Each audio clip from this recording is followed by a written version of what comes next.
स्वागत है आपका कहानी कसूर किसका के अगले एपिसोड में, एपिसोड नंबर 4 में।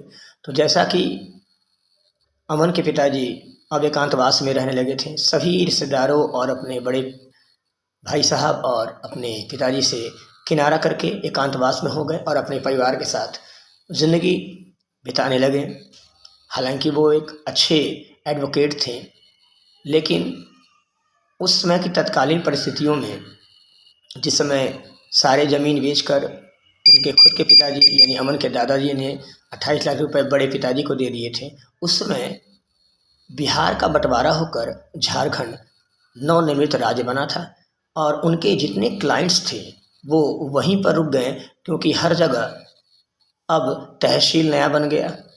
तो फिर हर ज़िले का निर्माण हुआ, तो फिर उनके वकालत पर भी इसका सीधा असर पड़ा और कमाई दिन प्रतिदिन कम होने लगी। लेकिन फिर भी किसी तरह से जीवन चल रहा था। इस बीच अमन क्लास 10th का स्टूडेंट हो चुका था और उसने अपने पिताजी के दर्द को महसूस करके अपने आप को पढ़ाई पर कॉन्सेंट्रेट किया और अपने स्कूल में तीसरा पोजीशन वो लाता है। रिजल्ट लगभग 80% उसका होता है और इससे परिवार के लोग काफ़ी खुश थे।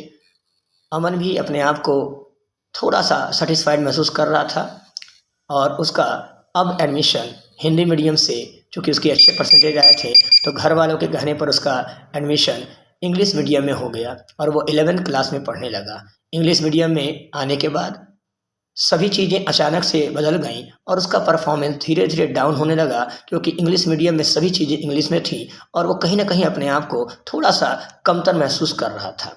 लेकिन वह किसी से बता नहीं सकता था और इसी उधेड़बुन में जीवन चल रहा था। आखिर इसमें कसूर किसका था, आप बताइएगा। Thank you. अगली कहानी अगले एपिसोड में।